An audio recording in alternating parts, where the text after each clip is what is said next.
नमस्कार दर्शक बंधु आज 9 एप्रिल शनिवार 10टी बड़ गुरुत्वपूर्ण खबर पर आसतु नजर पकाइबा।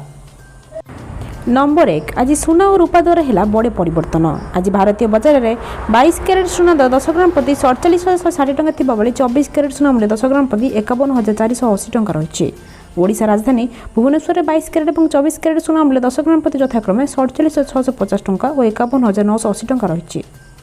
देशर प्रमुख सहर मानक भी सुना दर किसी परिवर्तन आछि। दक्षिण भारतर प्रमुख सहर चेन्नई में 22 कैरेटर मूल्य 48,794 टंका थिबा बेले 24 कैरेटर मूल्य 53,230 टंका थिबा नै रेकर्ड होइछि। पूर्व भारतर प्रमुख सहर कोलकाता यथाक्रमे 47,650 टंका और 51,970 टंका रही। आज रूपा मूल्य भी कमिछि। आज रूपा किलोग्राम प्रति 66,800 टंका थिबा नै रेकर्ड होइछि। नंबर 2 झड़ वर्षा जारी है 11 जिला को येलो वार्निंग। पाणीपाग विभाग पक्षर झड़ वर्षा और वज्रपात नहीं 2 दिन येलो वार्निंग जारी कर कोरापुट नवरंगपुर नुआपड़ा कलाहांडी कंधमाल केन्दुझर मयूरभंज मालकानगिरी रायगड़ा गजपति और गंजाम में झड़ वर्षा और वज्रपात संभावना नहीं येलो वार्निंग जारी कर 2 दिन यह जिले में झड़ वर्षा सह वज्रपात होबार संभावना रही पाणीपाग पक्षर पूर्वानुमान सूचना दी। नंबर 3 सरकार बड़ घोषणा 18 वर्ष अधिक व्यक्ति को दिज्व बूस्टर डोज। कोरोना विरुद्ध लड़ाई में आउ एक बड़ निष्पत्ति नहीं केंद्र सरकार। देशर 18 वर्ष ऊर्ध्व समस्त नागरिकों को कोरोनार बूस्टर डोज दिज्व। एने शुक्रवार स्वास्थ्य मंत्रालय पक्षर सूचना दी जाइए। आसंता एप्रिल 10 तारिख घरोई टीका केन्द्र में बूस्टर डोज प्रदान कर केंद्र स्वास्थ्य मंत्रालय घोषणा अनुसार जो मानकर बयस 18 वर्ष अधिक एवं कोरोना टीकार द्वितीय डोज नेबार 9 मास पूरा होइतिबो सेमाने बूस्टर डोज नहीं पारिबे। घरोई टीकाकरण केन्द्र में बूस्टर डोज उपलब्ध हेबो। नंबर 4 एणिकी वयस्क महिला माने बस रे करिवे मागणा यात्रा। महिला मानक पई सरकार देउचंती एक बड़ उपहार। एणिकी महिला माने मागणा रे बस रे यात्रा करि पारे बोली उत्तर प्रदेश सरकार घोषणा करचंती। द्वितीय थर पई उत्तर प्रदेश रो मुख्यमंत्री भारत संभाळबे परे योगी आदित्यनाथ एही घोषणा करचंती।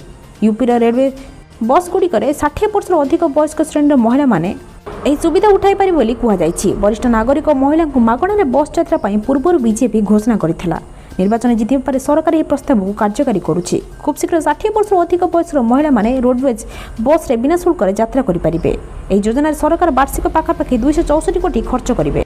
नंबर 5 प्रधानमंत्री आवास योजना आसिला बड़ खबर। प्रधानमंत्री आवास योजना रे देश में 3 कोटी पक्का घर निर्माण होइछि। आज प्रधानमंत्री नरेंद्र मोदी घोषणा करछन्ती।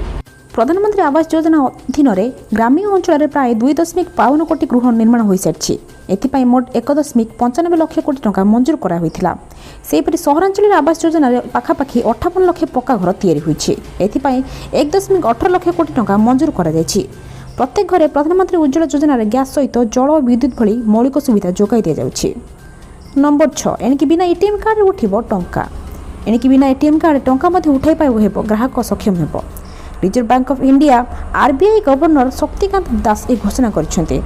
वर्तमान पर्यंत यह सुविधा केवल किसी बैंक रे उपलब्ध थिला। आरबीआई गवर्नर कहबा अनुसार यूनिफाइड पेमेंट इंटरफेस बा यूपीआई व्यवहार करी समग्र बैंक एवं एटीएम नेटवर्क रो कार्डलेस नगद टंका उठाई परिबा सुविधा प्रदान करबा को प्रस्तुति दिया जायछि। एहा सहित एही पदक्षेप कार्ड क्लोन करी टंका उठाइबा को मध्ये ह्रास करिहेबो। नंबर 7 एणिकी ई साइकिल मिलिबो 5,000 टंका सब्सिडी। दिल्ली सरकार ई साइकिल किनिबा लागि सब्सिडी घोषणा करिबारे देशर प्रथम राज्य पलटिछन्ते। ईवी सब्सिडी नीति रे सरकार पर्सनल और कार्गो उभय इलेक्ट्रोनिक साइकिल सामिल करिबा लागि घोषणा करिछन्ते। राज्य परिवहन मंत्री कैलाश गहलोत ए बाबद घोषणा करी प्रथम 10,000 क्रेतांक लागि 5,500 टंकार सब्सिडी प्रदान करबा को कहिछन्ते। सेहीपरि पैसेंजर ई साइकिल क्रय पई 2,000 टंका लेखाएं अतिरिक्त सब्सिडी दिया जिवो और ताहा भी प्रथम 1,000 ग्राहक को मिले बोली जणा जायछि। कार्गो ई साइकिल लगी प्रथम 5,000 क्रेता को 15,000 टंका लेखाएं सब्सिडी मिले बोली परिवहन मंत्री कहिछन्ति। नंबर 8 बढ़ुची चतुर्थ लहर भय चिंता बढ़ालाणी एक्सी भैरिएंट। देश में कोरोना महामारी तृतीय लहर प्रकोप पर ह्रास पाई बेले पुणी थे भय सृष्टि करछि चतुर्थ लहर। विश्व में ओमिक्रॉन पर आतंक सृष्टि करछि कोरोनार नुआ भैरिएंट एक्सी।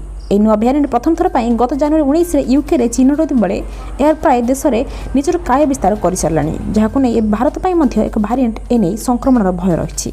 एपटे देश में कोरोना कटकणा संपूर्ण भाव हटा जाता बेले चतुर्थ लहर को नहीं चिंता अधिक रही। आंतर्जातिक विमान चलाचल एवं बिना बाधा होउछि तेणु नुआ भैरिएंट खूब शीघ्र भारत में प्रवेश कर आशंका कर। नंबर 9 यही तारीख में मिल पीएम किसान योजनार 11तम किस्ती 2,000 टंका। प्रधानमंत्री किसान सम्मान निधि योजनार हिताधिकारी भल खबर रही। पीएम किसान योजनार 12 कोटी ऊर्ध्व हिताधिकारी 11तम किस्तीर अपेक्षा रही। गणमाध्यम रिपोर्ट अनुसार एप्रिल जुलाई यह किस्ती चलित मासरे आसीपर। गत वर्ष ଏହି କିସ୍ତି ଟଙ୍କା ମେ ମାସ 15 ତାରିଖରେ ଆସିଥିଲା, କିନ୍ତୁ ଏଥର ରାମନବମୀ ଅଥବା ଆମ୍ବେଦକର ଜୟନ୍ତୀ ଅବସରରେ ଆସିବାର ଆଶଙ୍କା ରହୁଛି। ସୂଚନାଯୋଗ୍ୟ ପ୍ରଧାନମନ୍ତ୍ରୀ କିଷାନ ସମ୍ମାନ ନିଧି ଯୋଜନା ଏପର୍ଯ୍ୟନ୍ତ 10 କିସ୍ତି ଟ୍ରାନ୍ସଫର ହୋଇସାରିଛି। ଦଶମ କିସ୍ତିରେ 2000 ଟଙ୍କା ଗତ ଜାନୁଆରୀରେ ପିଏମ୍ ମୋଦି ଚାଷୀଙ୍କ ଖାତାକୁ ଟ୍ରାନ୍ସଫର କରିଥିଲେ। ଏବେ ଚାଷୀଙ୍କର 11ତମ କିସ୍ତିକୁ ଚାଷୀମାନେ ଅପେକ୍ଷା କରିଛନ୍ତି, କିନ୍ତୁ ହିତାଧିକାରୀମାନଙ୍କୁ ଏଥିପାଇଁ ସେମାନଙ୍କର KYC ଅପଡେଟ୍ କରିବାକୁ ପଡ଼ିବ। ନମ୍ବର 10, ଏଣିକି ପ୍ଲେ ସ୍କୁଲରେ ମାଗଣାରେ ପଢ଼ିବେ ଗରିବ ଘର ପିଲା। ଏଣିକି ପ୍ଲେ ସ୍କୁଲରେ 25% ସିଟ୍ରେ ଅବହେଳିତ ଗରିବ ଶ୍ରେଣୀର ପିଲାଙ୍କୁ ମାଗଣାରେ ପଢ଼ିବାକୁ ସୁଯୋଗ ମିଳିବ। ପ୍ରଥମ ଶ୍ରେଣୀ ସହ 3 ବର୍ଷ ବୟସର ପିଲାମାନେ ଘରୋଇ ପ୍ଲେ ସ୍କୁଲରେ ମାଗଣାରେ ନାମ ଲେଖାଇ ପାରିବେ। ଏହାଦ୍ୱାରା ରାଜ୍ୟରେ 67,000 ପିଲା ଉପକୃତ ହେବେ। ଶିକ୍ଷା ଅଧିକାର ଆଇନ ଅନୁସାରେ ଏନେଇ ନିର୍ଦ୍ଦେଶ ଜାରି କରିଛି ବିଦ୍ୟାଳୟ ଓ ଗଣଶିକ୍ଷା ବିଭାଗ। ନିର୍ଦ୍ଦେଶ ଅନୁସାରେ ଏଣିକି 3 ବର୍ଷ ବୟସର ଗରିବ ପିଲାମାନେ ଯେଉଁ ଘରୋଇ ସ୍କୁଲରେ ଚାହିଁଲେ ପ୍ଲେ ସ୍କୁଲ ଶ୍ରେଣୀରେ ଏବେ 5ରୁ ଅଧିକ ବର୍ଷ ବୟସର ପିଲାମାନେ ପ୍ରଥମ ଶ୍ରେଣୀରେ ମାଗଣାରେ ନାମ ଲେଖାଇ ପାରିବେ। ପ୍ରତ୍ୟେକ ପିଲାଙ୍କର ବୟସ ପ୍ଲେ ସ୍କୁଲ ପାଇଁ ମାର୍ଚ୍ଚ 31 ସୁଦ୍ଧା 3ରୁ 5 ବର୍ଷ ଏବଂ ପ୍ରଥମ ଶ୍ରେଣୀ ପାଇଁ 5ରୁ 7 ବର୍ଷ ଭିତରେ ହୋଇଥିବା ଆବଶ୍ୟକ।